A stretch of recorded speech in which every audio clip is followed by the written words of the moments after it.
Hello, everyone. Welcome back to Grow Roots. This is Shannon, and today I'm going to be transplanting some Limelight Hydrangea babies that I grew from cuttings in late winter / early spring of this year, 2023.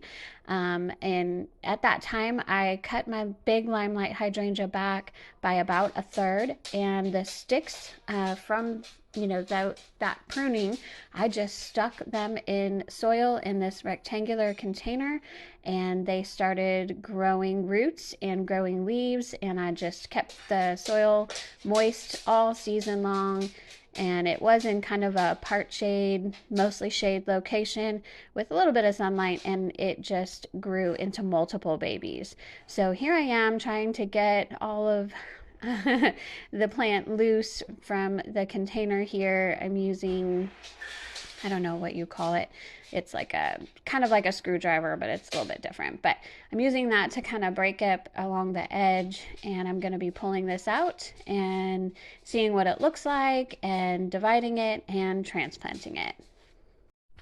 I have to say, it's an amazing feeling to just be able to stick some sticks into the ground and take care of them and grow brand new baby plants just from cuttings. It just really is an amazing feeling to know that you have created a beautiful, free plant.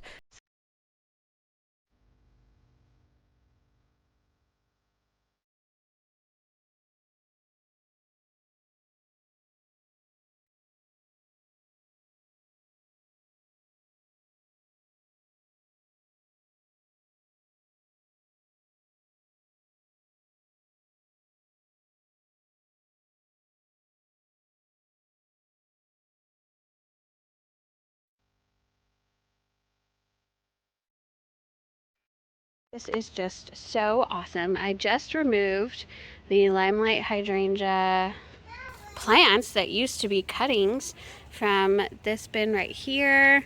And just look at those lovely roots that it formed. I think I'm going to be able to do two separate plants. I think this is one, and I think this is another, but the roots may be all tangled in. Not exactly sure what to do with it right now. I do have a spot in mind in the landscape, but I also kind of want to just keep it in a pot so that I can move it if we have another record-breaking summer heat like I think we might. But just look at that. These were just branches that I stuck in the soil at the end of winter in 2023, and they have grown into these beautiful Limelight hydrangeas.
Okay, so that was successful. I was able to transplant one of the Limelight pieces into the garden here next to the Sunshine Ligustrum.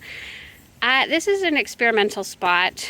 It's a little bit cramped in this spot, I don't anticipate it being like a permanent spot for this, but it is experimental because this ended up being kind of a part shade location because of how tall this sunshine ligustrum is becoming, and I tree formed it.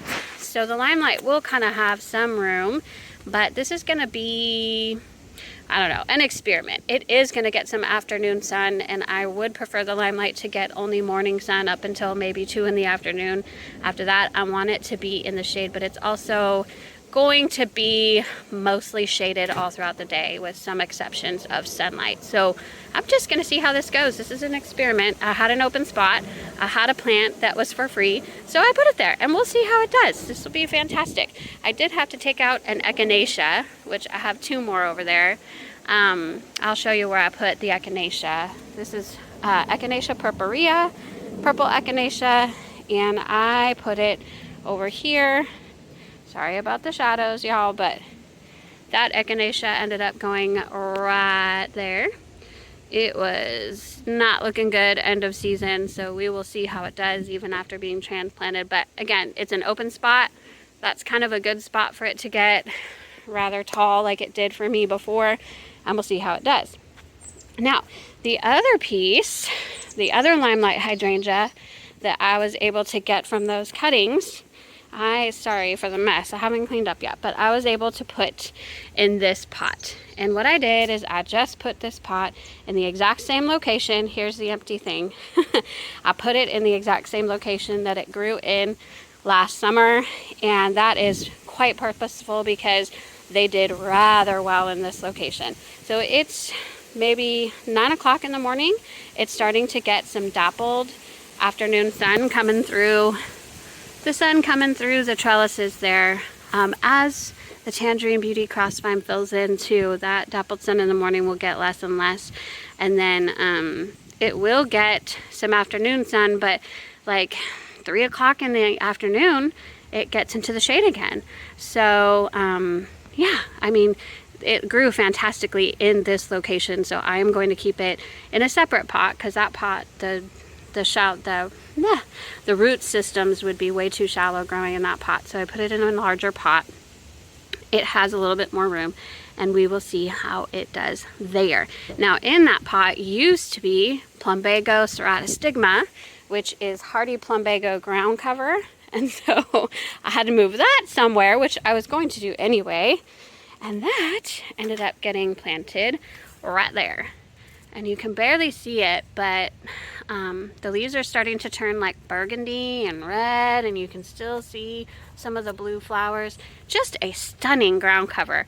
In the summertime, it was such a rock star in the heat. It didn't even skip a beat. It continued to flower all summer long, and then goodness, it's just it's just such a beautiful ground cover. So I put that there again in one of my open spots in this garden back here. So very successful day, trying to get everything planted, transplanted in the garden that I can while it is still fall and while the temperatures are still good.